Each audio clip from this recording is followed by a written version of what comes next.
Well, hi, this is the beginning of the squirrel. So, paper towels here. So you can see that I have, oh, I hope I got it all. Yeah, I did. So you can see that I masked out for the snow. And I put nice little bumpy round edges on a lot of the snow. And that makes it look more like it's on top of something else. And then right here, it is in behind the tree trunk. So it does that.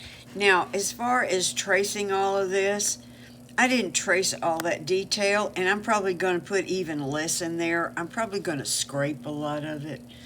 And the truth is, you could go at it either way, and I haven't really made up my mind. That's the truth. Okay.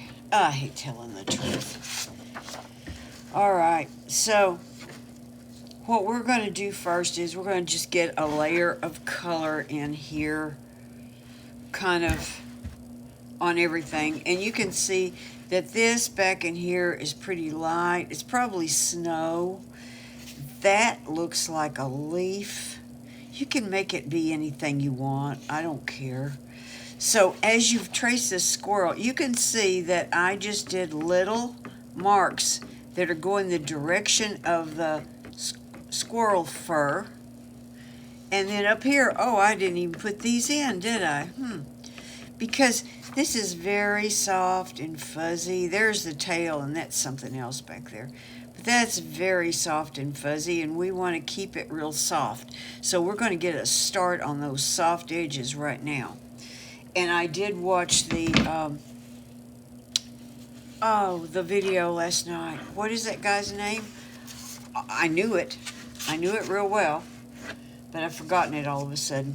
Anyway, Andy, oh well.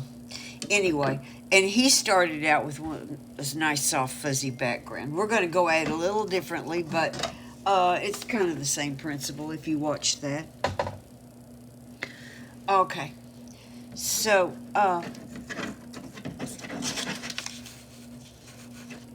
let's just wet this down. And the thing about this is, I don't care if it's wet evenly, because some of the uneven things, if you have a few little gaps in here, it creates a little more interest that every now and then you have kind of a hard edge. And I kind of like that. So I've gotten to where I do a lot of that. And then some areas are pretty wet. So the guy last night, he didn't like really wet areas. But I like some soupy areas and some... we're using different paper too, and that makes a difference. But I like some soupy areas, and I like some little bits of dry. Just creates a little bit more interest. So I'm going to pick up... let's see, what could we use in here?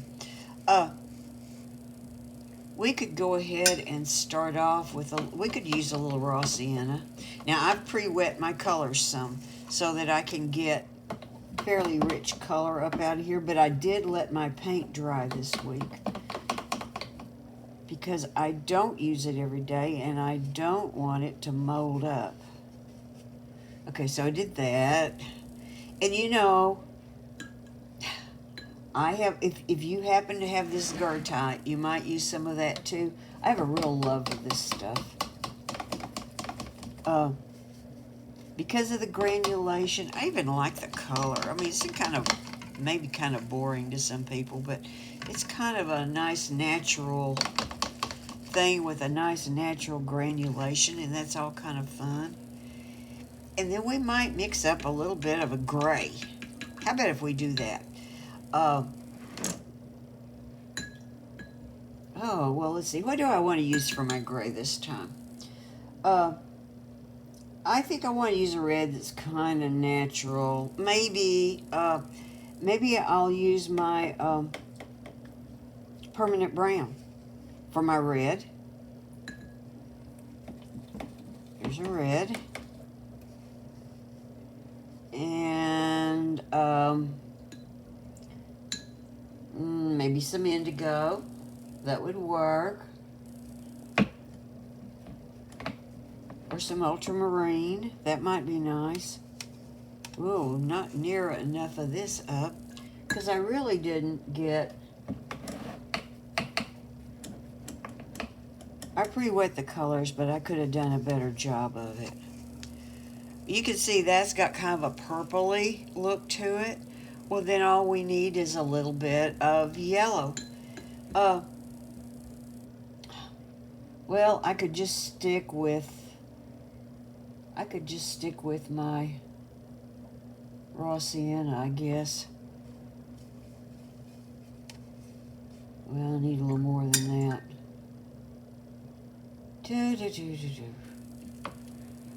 There. Well, that's kind of a brown.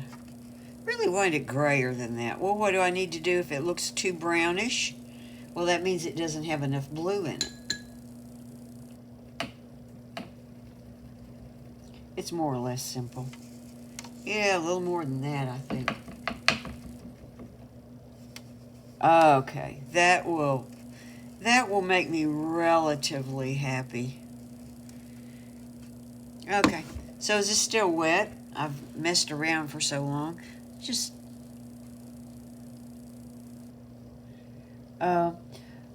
well, that tree trunk's a little browner than that. I went really gray, didn't I? Let's just pull up some yellow and add to it. Oh, yeah.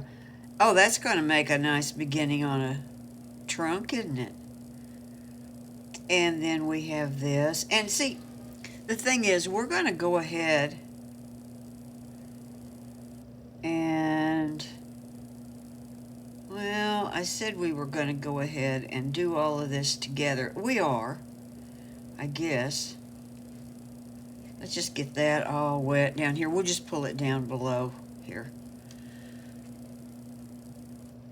I think I would like the raw sienna on the squirrel. And see, we're not trying to get that gray in here yet. Let's just give him a little, light coat of raw sienna. Andy Evanson, that was the dude's name. So that was a real nice demo, and I am really impressed with the way that the thing he's teaching that really grabbed me was about doing a value study that just shows those midtones. And I think that would be something that'll help my students a lot.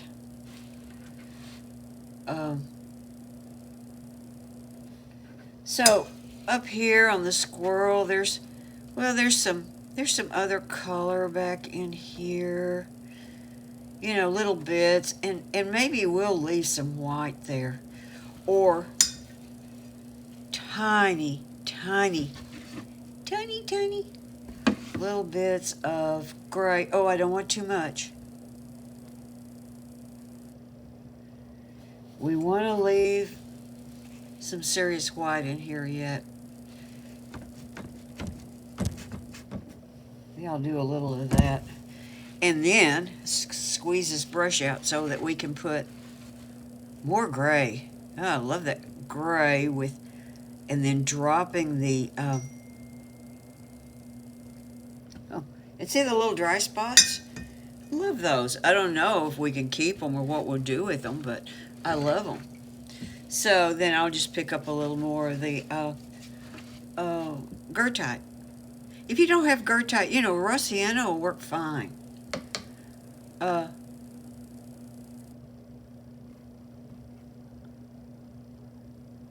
don't want to take every twinkle out of there, even though we're probably going to kill it later. I like seeing it. I like liking what I'm doing. Now, I like seeing some things that are nice. And over here, I think I want a little more color in. Again, I think the Gertite or the raw sienna, either one would Need a little something over there. See, that's a nice start right there. Because you have masked. And I tell you what, we could go ahead. We could go ahead and get a little bit stronger bit of this Gertite.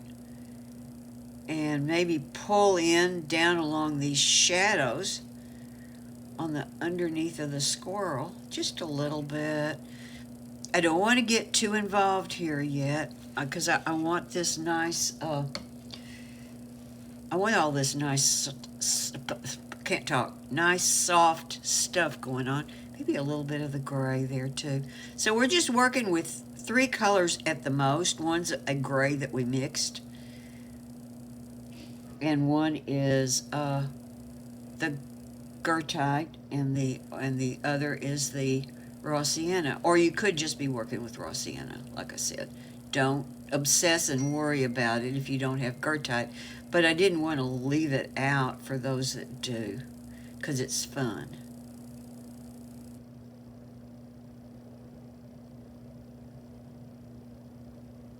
It's not like I sell the stuff. I don't. Okay, maybe I'll put a little more in. Still got a little bit of shape and bits of the squirrel. This is starting to dry right here. I just put a little more color on that paw. And see, this paw is totally lost right now. You can't tell it from the tree. Like, you can hardly tell the tree from anything either. Okay. So that's a nice start right there.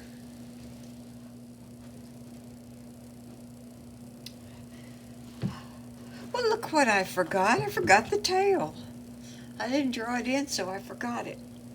Okay, let's pick up some more of this Gertite. Gertite is not a real strong color. In fact, I'm going to start some right over here. But oh, how I love it. Okay, so I'll tell you what, let's do. I want to get some of that fuzz at the tail, and you'll notice that it's darker right here behind his body. So I think what I'm going to do is I'm going to spread water out here about 1/8 of an inch away from his body. Well, plenty of water, okay? Like that. Oh, that's great. Now what do I do with that? Okay.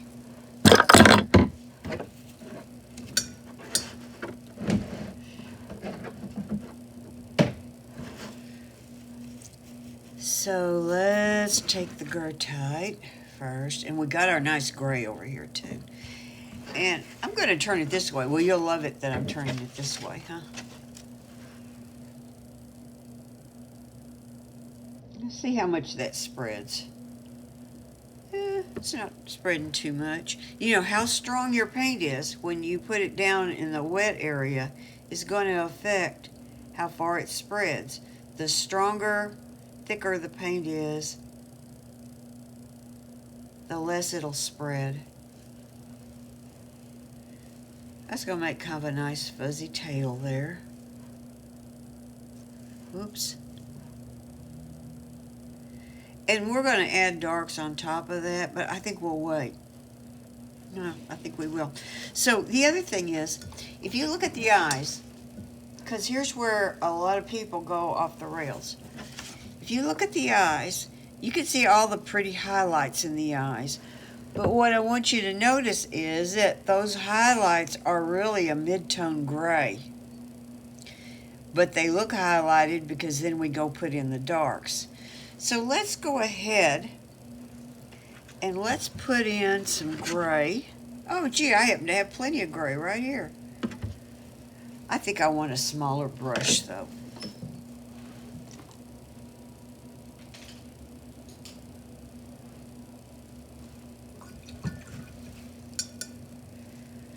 I think I want to soften that edge right there.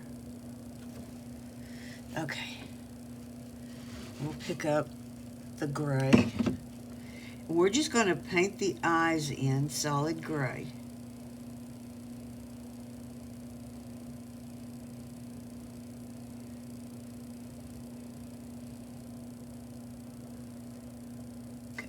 Because remember, the gray is going to be the highlight.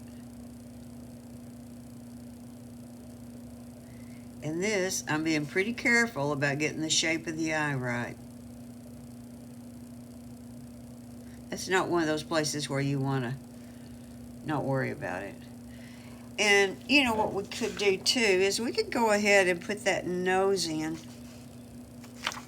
And you'll notice that under the where the nostrils are, that area is darker again. We'll adjust that later. Okay, guess it does something like that and this. And then as we come up here to the top of the nose,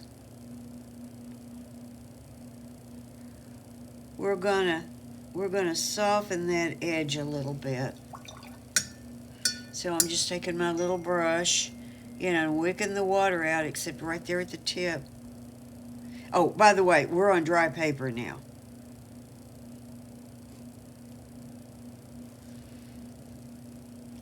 Okay.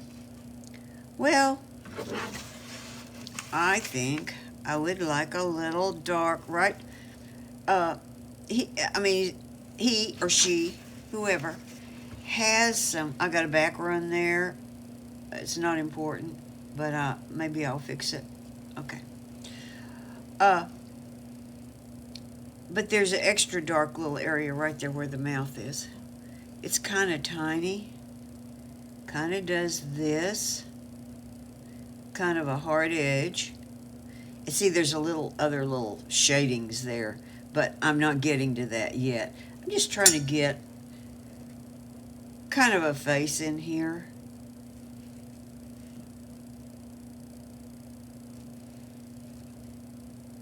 That's probably enough for now. I've got too much of an outline now.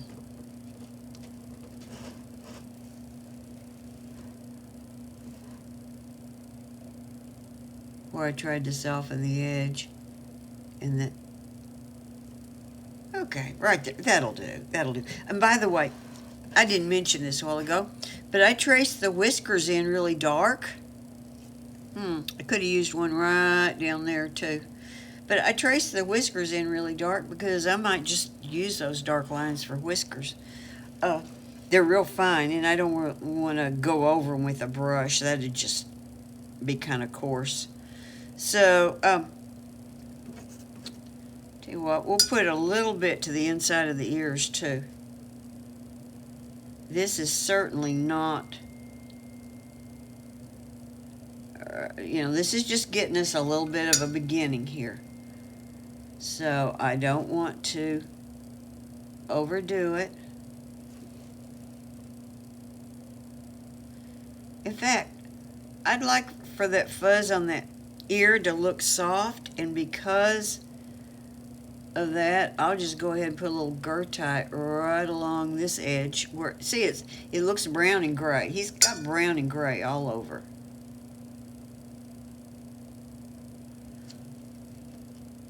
I've seen so many cute squirrels on YouTube.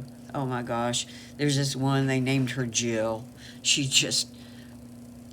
That baby squirrel is just the cutest damn thing.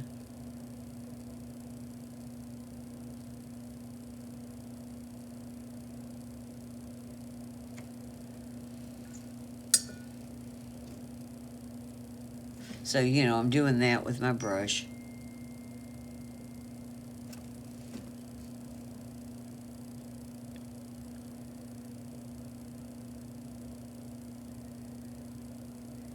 And the side of the head next to the eye, see, that's a pretty narrow spot there. This is really the ear coming down there. And then you just got this tiny little area here. Because his eyes are really more on the side of his head. And that's why they're shaped the way they are, too.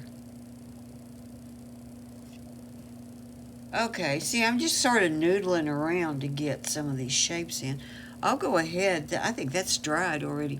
I think I'm going to put a little bit of this nostril in.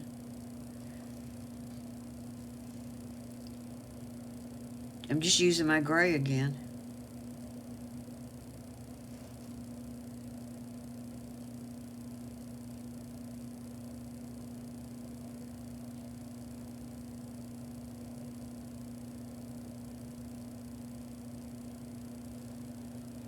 I don't know.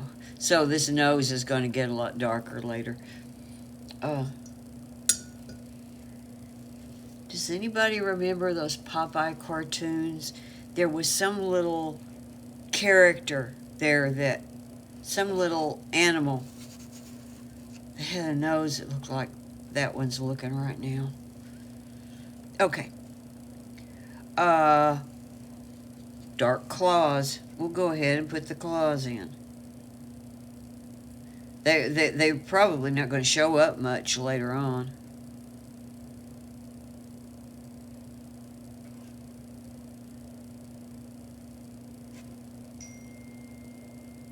There's a little something showing there.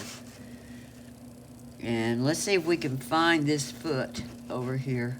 Oh, there it is. The main reason for going along and putting in these little darks, although it's nice to have little darks, but the other reason for it is simply that I can find my animal, because right now I've got so much fuzzy textured stuff going on here that you can kind of lose, you can kind of lose where you are. And so, let's see, I'm going to darken just that little bitty spot there.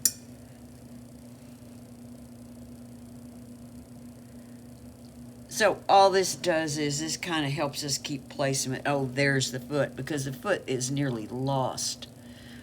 What I could do, I could put some of the darks of the tree in under this furry little foot. So now that's a negative painting around the foot, even though it's the same color. We're going to need some blue or something in here to keep this from going too monochromatic. And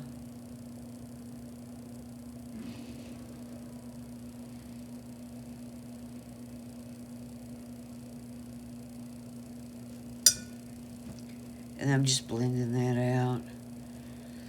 See, so we're kind of finding his little foot.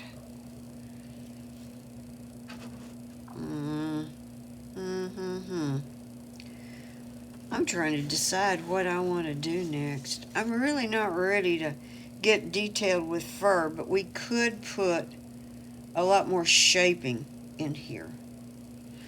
So probably what this needs to be is this needs to be dry so that I can re-wet it. So I'm just sort of avoiding the places that I've just been.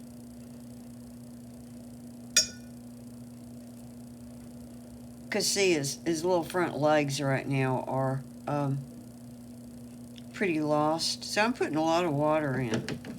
And past that, I don't have a good plan. But right here, my raw sienna has gotten thicker. In fact, some of it is dried out here. And so, remember, you can work into this when this is, if the paint's thick. If the paint is thick, you can work into wet paint and it won't move as much. Problem is my paint's not really real thick.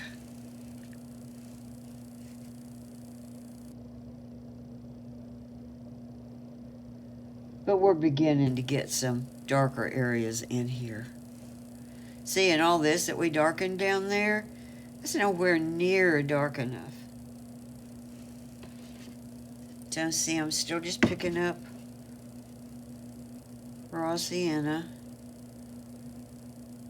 Happy that I've got masking down here because it makes it so easy.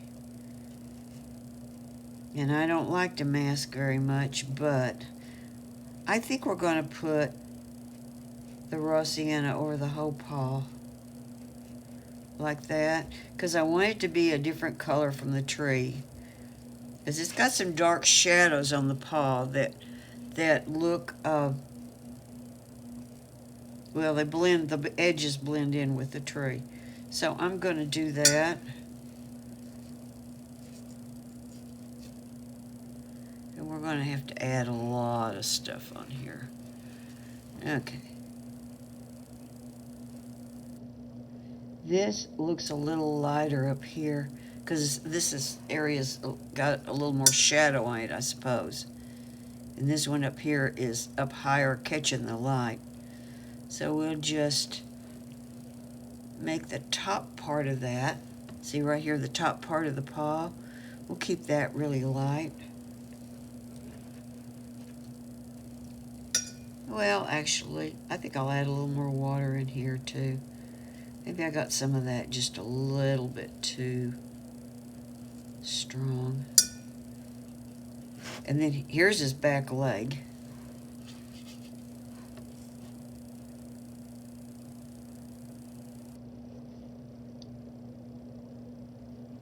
And even up in here where it goes grayer, there's gray, but it's on top of some raw sienna.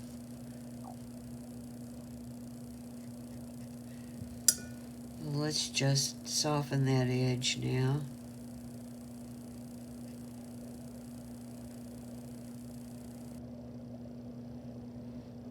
I think we're going to need a little raw sienna mixed into that too. And then his face. Oh yeah, we need lots of raw sienna in lots of places.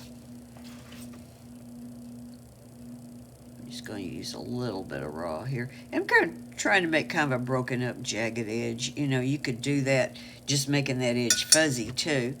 Or you could kind of just make little hairy strokes. What is a hairy stroke? Well, I don't know.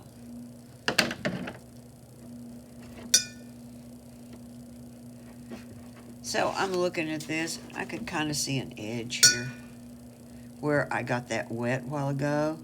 And as the water dried, part of my color had drifted a little bit and I got an edge. So let's take care of that. And then let's see. He's got a lot of the raw sienna color right around here and up to the eyes and the ears. And these are a little plainer right down through the middle here. Less of the raw sienna. And he's even got some raw sienna, see, coming down under his jaws here, coming down towards his legs.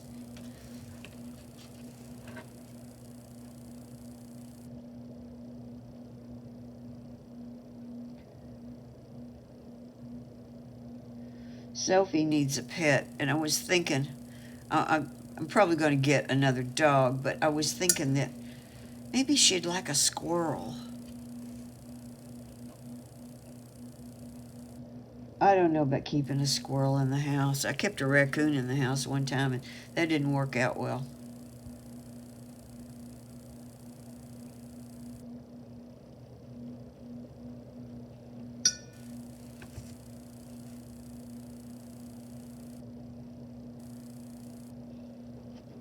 There. See, so I kind of made edges right there on his little cheeks.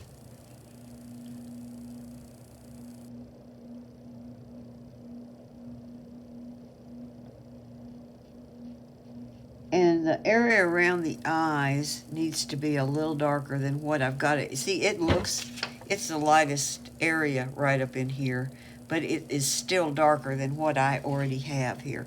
So I'm gonna put in a little color here like this, and then I'm gonna soften the edges, and I'm gonna pull some of it out and around.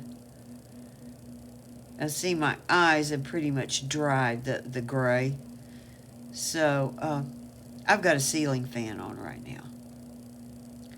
So you want your eyes to be dry before you do this.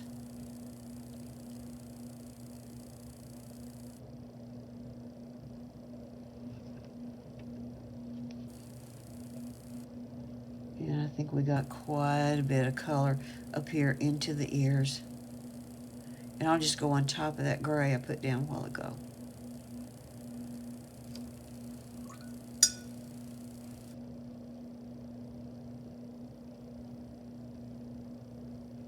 That's pretty nice. Yeah, it's a happy little squirrel.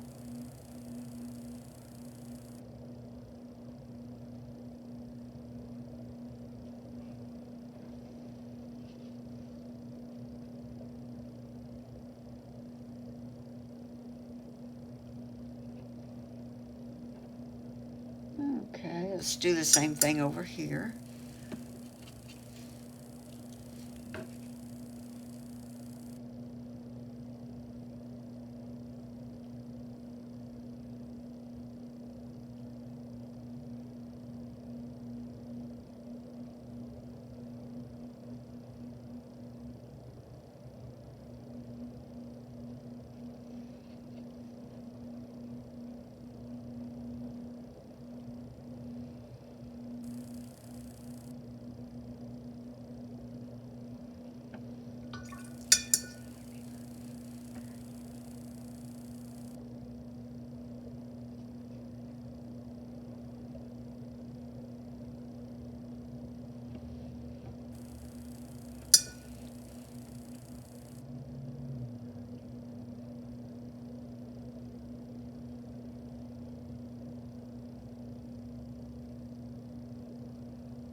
Okay.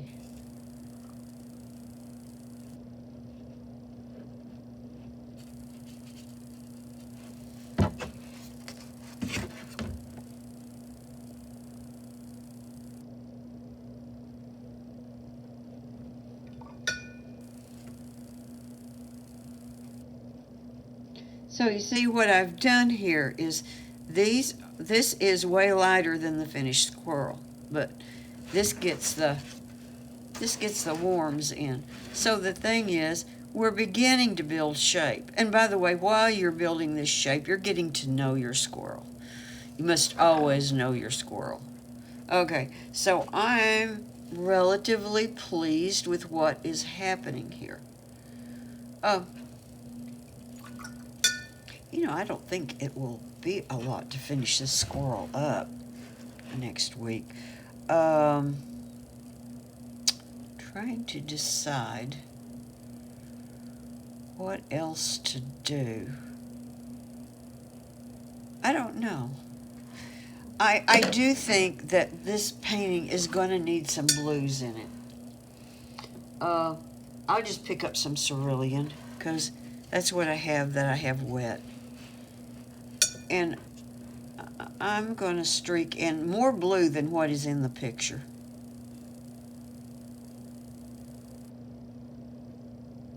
See, there's really not blue over here. There's other colors. But I feel that without some blue, it's just not going to quite work.